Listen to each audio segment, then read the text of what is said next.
Praise the Lord. യെഹെസ്കേൽ പ്രവാചകന്റെ പുസ്തകം 28-ാം അധ്യായം 1 മുതൽ 26 വരെയുള്ള തിരുവചനങ്ങൾ. യഹോവയുടെ അരുളപ്പാട് എനിക്കുണ്ടായതെന്തെന്നാൽ, മനുഷ്യപുത്ര, നീ സോർ പ്രഭുവിനോട് പറയേണ്ടത്, യഹോവയായ കർത്താവ് ഇപ്രകാരം അരുളി ചെയ്യുന്നു: നിന്റെ ഹൃദയം നിഗളിച്ചു പോയി, നീ ദൈവമല്ല, മനുഷ്യൻ മാത്രമായിരിക്കെ ഞാൻ ദൈവമാകുന്നു. ഞാൻ സമുദ്രമധ്യേ ദൈവാസനത്തിലിരിക്കുന്നു എന്ന് പറഞ്ഞു. നീ ദൈവഭാവം നടിച്ചതുകൊണ്ട് നീ ദാനിയേലിലും ജ്ഞാനിയല്ലോ. നീ അറിയാതെ വണ്ണം മറച്ചു വെക്കാകുന്ന ഒരു രഹസ്യവുമില്ല. നിന്റെ ജ്ഞാനം കൊണ്ടും വിവേകം കൊണ്ടും നീ ധനം സമ്പാദിച്ച് പൊന്നും വെള്ളിയും നിന്റെ ഭണ്ഡാരത്തിൽ സംഗ്രഹിച്ചു വെച്ചു. നീ മഹാജ്ഞാനം കൊണ്ട് കച്ചവടത്താൽ ധനം വർദ്ധിപ്പിച്ചു. നിന്റെ ഹൃദയം ധനനിമിത്തം ഗർവിച്ചുമിരിക്കുന്നു. അതുകൊണ്ട് തന്നെ യഹോവയായ കർത്താവ് ഇപ്രകാരം അരുളി ചെയ്യുന്നു: നീ ദൈവഭാവം നടിക്കയാൽ ഞാൻ ജാതികളിൽ ഉഗ്രന്മാരായ അന്യജാതിക്കാരെ നിന്റെ നേരെ വരുത്തും.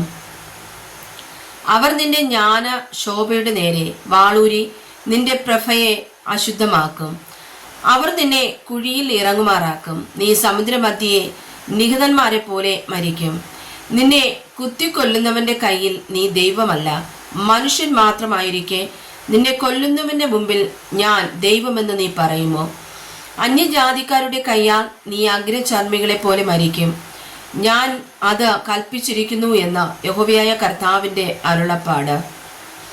യഹോവയുടെ അരുളപ്പാട് എനിക്കുണ്ടായത് എന്തെന്നാൽ, മനുഷ്യപുത്ര, നീ സോർ രാജാവിനെ കുറിച്ച് ഒരു വിലാപം തുടങ്ങി അവനോട് പറയേണ്ടത്, യഹോവയായ കർത്താവ് ഇപ്രകാരം അരുളി ചെയ്യുന്നു: നീ മാതൃകാമുദ്രയാകുന്നു. നീ ജ്ഞാനസമ്പൂർണനും സൗന്ദര്യ സമ്പൂർണനും തന്നെ.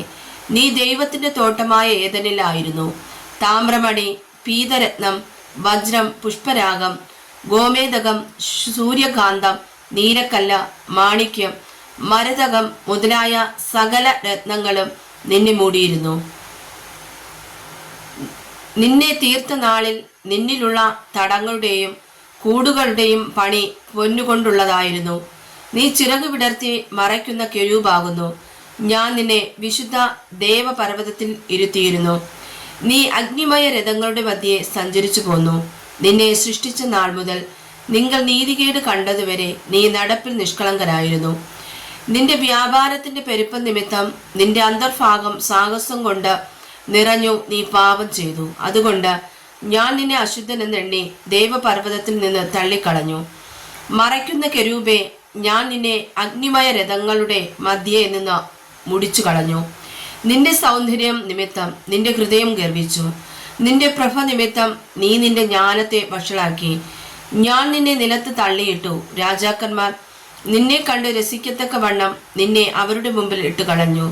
നിന്റെ അകൃത്യ ബാഹുല്യം കൊണ്ടും നിന്റെ വ്യാപാരത്തിന്റെ നീതികേട് കൊണ്ടും നീ നിന്റെ വിശുദ്ധ മന്ദിരങ്ങളെ അശുദ്ധമാക്കി. അതുകൊണ്ട് ഞാൻ നിന്റെ നടുവിൽ നിന്ന് ഒരു തീ പുറപ്പെടുവിക്കും. അത് നിന്നെ ദഹിപ്പിച്ചു കളയും. നിന്നെ കാണുന്ന ഏവരുടെയും മുമ്പിൽ ഞാൻ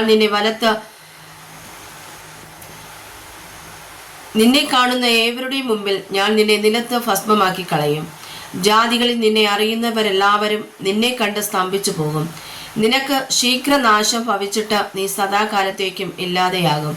യഹോവയുടെ അരുളപ്പാട് എനിക്കുണ്ടായതെന്തെന്നാൽ, മനുഷ്യപുത്ര, നീ സീദോന് നേരെ മുഖം തിരിച്ച് അതിനെക്കുറിച്ച് പ്രവചിച്ചു പറയേണ്ടത്, യഹോവയായ കർത്താവ് ഇപ്രകാരം അരുളി ചെയ്യുന്നു: സീദോനെ, ഞാൻ നിനക്ക് വിരോധമായിരിക്കുന്നു. ഞാൻ നിന്റെ നടുവിൽ എന്നെ തന്നെ മഹത്വീകരിക്കും. ഞാൻ അതിൽ ന്യായവിധികളെ നടത്തി എന്നെ തന്നെ വിശദീകരിക്കുമ്പോൾ ഞാൻ യഹോവയെന്ന് അവർ അറിയും. ഞാൻ അതിൽ മഹാമാരിയും അതിൻ്റെ വീഥികളിൽ രക്തവും അയക്കും. ചുറ്റിലും നിന്ന് അതിൻ്റെ നേരെ വരുന്ന വാൾ കൊണ്ട് നിഹതന്മാരായവർ അതിൻ്റെ നടുവിൽ വീഴും. ഞാൻ യഹോവയെന്ന് അവർ അറിയും. ഇസ്രായേൽ ഗൃഹത്തെ നിന്ദിച്ചവരായി അവരുടെ ചുറ്റുമുള്ള എല്ലാവരിലും നിന്ന് കുത്തുന്ന പറക്കാരെയും നോവിക്കുന്ന മുള്ളും ഇനി അവർക്കുണ്ടാകുകയില്ല. ഞാൻ യഹോവയായ കർത്താവെന്ന് അവർ അറിയും. യഹോവയായ കർത്താവ് ഇപ്രകാരം അരുളി ചെയ്യുന്നു: ഞാൻ ഇസ്രായേൽ ഗൃഹത്തെ അവർ ചിതറിപ്പോയിരിക്കുന്ന ജാതികളുടെ ഇടയിൽ നിന്ന് ശേഖരിച്ചു.